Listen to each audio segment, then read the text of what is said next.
This will be a reading of Section 80a-3 of the Investment Company Act of 1940 as codified in 15 USC. Section A, Definitions. Part 1. When used in this subchapter, investment company means any issuer which a. is or holds itself out as being engaged primarily or proposes to engage primarily in the business of investing, reinvesting, or trading in securities. B. is engaged or proposes to engage in the business of issuing face amount certificates of the installment type, or has been engaged in such business and has any such certificate outstanding. Or C. is engaged or proposes to engage in the business of investing, reinvesting, owning, holding, or trading in securities, and owns or proposes to acquire investment securities having a value exceeding 40% of the value of such issuer's total assets, exclusive of government securities and cash items, on an unconsolidated basis. Subpart 2. As used in this section, investment securities includes all securities except A. government securities, B. securities issued by employees' securities companies, and C. securities issued by majority-owned subsidiaries of the owner which 1. are not investment companies, and 2. are not relying on the exception from the definition of investment company in paragraph 1 or 7 of subsection C. Subsection B. Exemption from provisions. Notwithstanding subsection 1C of subsection A, none of the following persons is an investment company within the meaning of this subchapter. 1. Any issuer primarily engaged, directly or through a wholly owned subsidiary or subsidiaries, in a business or businesses other than that of investing, reinvesting, owning, holding, or trading in securities. 2. Any issuer which the Commission, upon application by such issuer, finds and by order declares to be primarily engaged in a business or businesses other than that of investing, reinvesting, owning, holding, or trading in securities, either directly or A. through majority-owned subsidiaries, or B. through controlled companies conducting similar types of businesses. The filing of an application under this paragraph in good faith by an issuer other than a registered investment company shall exempt the applicant for a period of 60 days from all provisions of this subchapter applicable to investment companies as such. For cause shown, the Commission, by order, may extend such period of exemption for an additional period or periods. Whenever the Commission, upon its own motion or upon application, finds that the circumstances which gave rise to the issuance of an order granting an application under this paragraph no longer exist, the Commission shall by order revoke such order. 3. Any issuer, all the outstanding securities of which, other than short-term paper and directors' qualifying shares, are directly or indirectly owned by a company excepted from the definition of investment company by paragraph 1 or 2 of this subsection. Subsection C. Further exemptions. Notwithstanding subsection A, none of the following persons is an investment company within the meaning of this subchapter. 1. Any issuer whose outstanding securities, other than short-term paper, are beneficially owned by not more than 100 persons, or, in the case of a qualifying venture capital fund, 250 persons, and which is not making and does not presently propose to make a public offering of its securities. Such issuer shall be deemed to be an investment company for purposes of the limitations set forth in subparagraphs A1 and B1 of section 80a-12d1 of this title governing the purchase or other acquisition by such issuer of any security issued by any registered investment company and the sale of any security issued by any registered open-end investment company to any such issuer. For purposes of this paragraph, A. Beneficial ownership by a company shall be deemed to be beneficial ownership by one person, except that if the company owns 10% or more of the outstanding voting securities of the issuer, and is or but for the exception provided for in this paragraph or paragraph 7 would be an investment company, the beneficial ownership shall be deemed to be that of the holders of such companies' outstanding securities, other than short-term paper. B. Beneficial ownership by any person who acquires securities or interest in securities of an issuer described in the first sentence of this paragraph shall be deemed to be beneficial ownership by the person from whom such transfer was made, pursuant to such rules and regulations as the Commission shall prescribe as necessary or appropriate in the public interest and consistent with the protection of investors and the purposes fairly intended by the policy and provisions of this subchapter, where the transfer was caused by legal separation, divorce, death, or other involuntary event. C. The term qualifying venture capital fund means a venture capital fund that has not more than $10 million in aggregate capital contributions and uncalled committed capital, with such dollar amount to be indexed for inflation once every 5 years by the Commission, beginning from a measurement made by the Commission on a date selected by the Commission, rounded to the nearest $1 million. The term venture capital fund has the meaning given the term in section 275.203L-1 of Title 17, Code of Federal Regulations, or any successor regulation. Part 2 of subsection C. Any person primarily engaged in the business of underwriting and distributing securities issued by other persons, selling securities to customers, acting as a broker, and acting as a market intermediary, or any one of or more of such activities, whose gross income normally is derived principally from such business and related activities. For the purpose of this paragraph, the term market intermediary means any person that regularly holds itself out as being willing contemporaneously to engage in, and that is regularly engaged in, the business of entering into transactions on both sides of the market for a financial contract, or one or more such financial contracts. And the term financial contract means any arrangement that 1. Takes the form of an individually negotiated contract, agreement, or option to buy, sell, lend, swap, or repurchase, or other similar individually negotiated transaction commonly entered into by participants in the financial markets. 2. Is in respect of securities, commodities, currencies, interest, or other rates, other measures of value, or any other financial or economic interest similar in purpose or function to any of the foregoing. And 3. Is entered into in response to a request from a counterparty for a quotation, or is otherwise entered into and structured to accommodate the objectives of the counterparty to such arrangement. Part 3.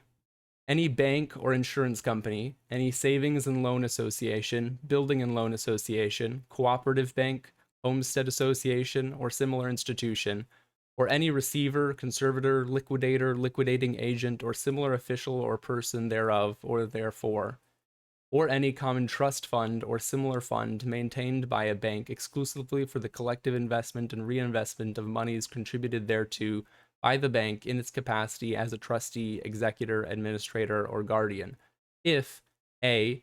Such fund is employed by the bank solely as an aid to the administration of trusts, estates, and other accounts created and maintained for a fiduciary purpose. B. Except in connection with the ordinary advertising of the bank's fiduciary services, interests in such funds are not advertised or offered for sale to the general public. And C. Fees and expenses charged by such fund are not in contravention of fiduciary principles established under applicable federal or state law. Part 4. Any person substantially all of whose business is confined to making small loans, industrial banking, or similar businesses. 5. Any person who is not engaged in the business of issuing redeemable securities, face amount certificates of the installment type, or periodic payment plan certificates, and who is primarily engaged in one or more of the following businesses. A. Purchasing or otherwise acquiring notes, drafts, acceptances, open accounts receivables, and other obligations representing part or all of the sales price of merchandise, insurance, and services. B. Making loans to manufacturers, wholesalers, and retailers of, and to prospective purchasers of specified merchandise, insurance, and services. And C. Purchasing or otherwise acquiring mortgages and other liens on and interests in real estate. Part 6. Any company primarily engaged directly or through majority-owned subsidiaries in one or more of the businesses described in paragraphs 3, 4, and 5 of this subsection, or in one or more of such businesses from which not less than 25% of such company's gross income during its last fiscal year was derived, together with an additional business or businesses other than investing, reinvesting, owning, holding, or trading in securities. Part 7. Any issuer, the outstanding securities of which are owned exclusively by persons who, at the time of acquisition of such securities, are qualified purchasers, and which is not making and does not at that time propose to make a public offering of such securities. Securities that are owned by persons who received the securities from a qualified purchaser as a gift or bequest, or in a case in which transfer was caused by legal separation, divorce, death, or other involuntary event, shall be deemed to be owned by a qualified purchaser, subject to such rules, regulations, and orders as the Commission may prescribe as necessary or appropriate in the public interest for the protection of investors. Notwithstanding the previous paragraph, an issuer is within the exception provided by this paragraph if 1. In addition to qualified purchasers, outstanding securities of that issuer are beneficially owned by not more than 100 persons who are not qualified purchasers, if 1. Such persons acquired any portion of the securities of such issuer on or before September 1st, 1996, and 2. At the time at which such persons initially acquired the securities of such issuer, the issuer was accepted by paragraph 1. And 2. Prior to availing itself of the exception provided by this paragraph, 1. Such issuer has disclosed to each beneficial owner as determined under paragraph 1 that future investors will be limited to qualified purchasers, and that ownership in such issuer is no longer limited to not more than 100 persons. And 2. Concurrently with or after such disclosure, such issuer has provided each beneficial owner, as determined under paragraph 1, with a reasonable opportunity to redeem any part or all of their interests in the issuer, notwithstanding any agreement to the contrary between the issuer and such persons, for that person's proportionate share of the issuer's net assets. Each person that elects to redeem under the previous subparagraph, section 2.2, shall receive an amount in cash equal to that person's proportionate share of the issuer's net assets, unless the issuer elects to provide such person with the option of receiving, and such person agrees to receive, all or a portion of such person's share in assets of the issuer. If the issuer elects to provide such persons with such an opportunity, disclosure concerning such opportunity shall be made in the disclosure required by subparagraph B2.1. It's a portion of the previous subparagraph. An issuer that is accepted under this paragraph shall nonetheless be deemed to be an investment company for purposes of the limitations set forth in subparagraphs A1 and B1 of subsection 80a-12d1 of this title, relating to the purchase or other acquisition by such issuer of any security issued by any registered investment company, and the sale of any security issued by any registered open-end investment company to any such issuer.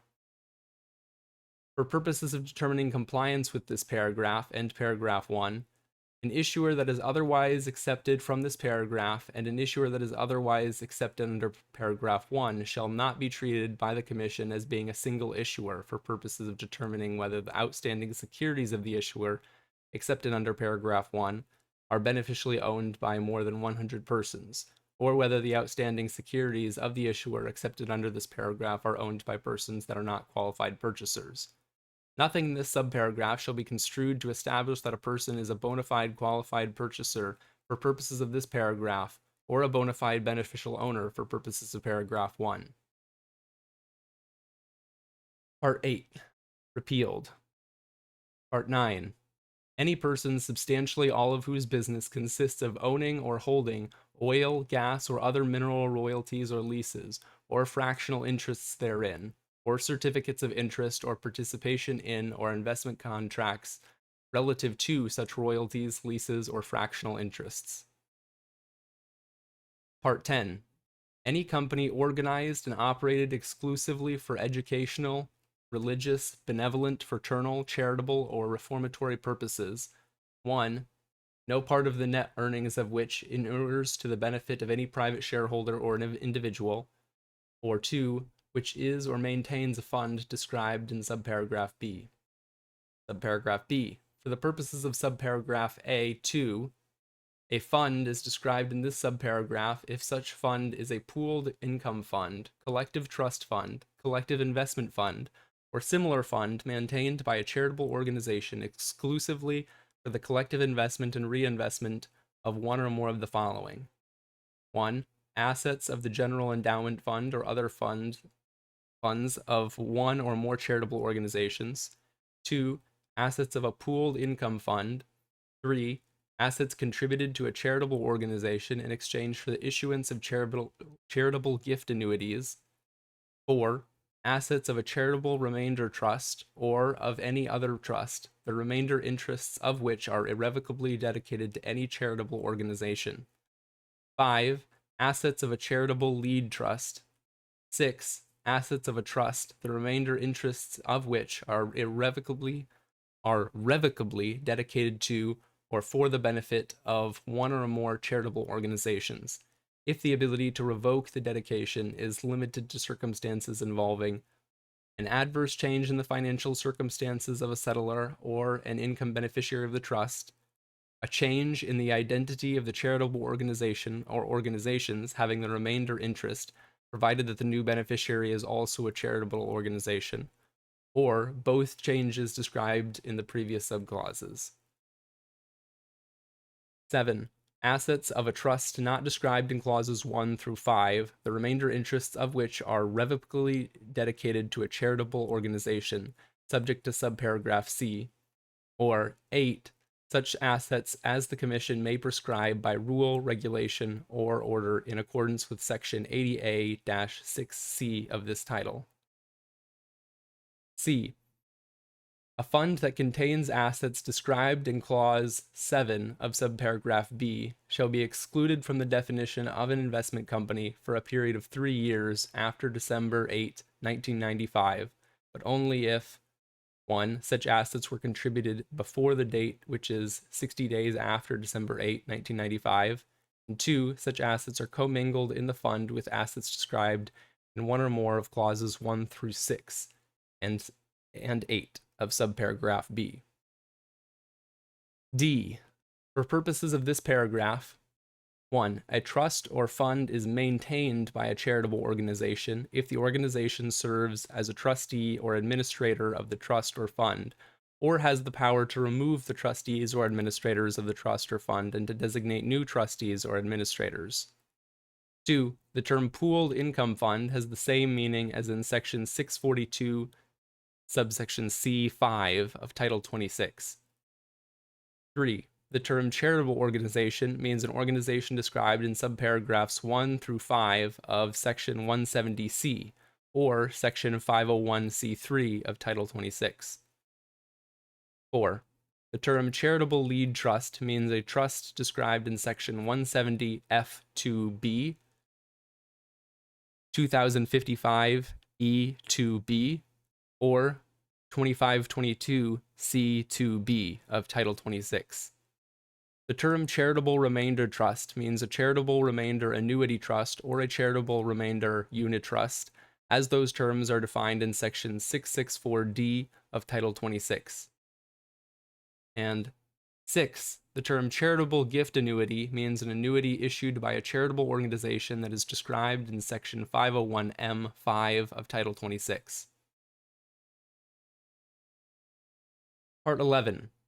An employee's stock, bonus, pension, or profit-sharing trust, which meets the requirements for qualification under Section 401 of Title 26, or any governmental plan described in Section 77CA-2C of this title, or any collective trust fund maintained by a bank consisting solely of assets of one or more such trusts, government plans, or church plans, companies or accounts that are excluded from the definition of an investment company under paragraph 14 of this subsection, or any separate account the assets of which are derived solely from A. Contributions under pension or profit sharing plan which meet the requirements of Section 401 of Title 26, or the requirements for deduction of an employer's contribution under Section 404A2 of Title 26. B. Contributions under government plans in connection with interests, participations, or securities are exempted from the registration provisions of Section 77E of this title by Section 77C A2C of this title. And C. Advances made by an insurance company in connection with the operation of such separate account. Part 12. Any voting trust, the assets of which consist exclusively of securities of a single issuer which is not an investment company. 13. Any security holders protective committee or similar issuer having outstanding and issuing no securities other than certificates of deposit and short-term paper. 14. Any church plan described in Section 414E of Title 26, if, under such plan, no part of the assets may be used for or diverted to purposes other than the exclusive benefit of plan participants or beneficiaries, or any company or account that is A. Established by a person that is eligible to establish and maintain such a plan under Section 414E of Title 26, and B. Substantially all of the activities of which consist of 1. Managing or holding assets contributed to such church plans or other assets which are permitted to be commingled with the assets of church plans under Title 26, or 2. Administering or providing benefits pursuant to church plans. End of section.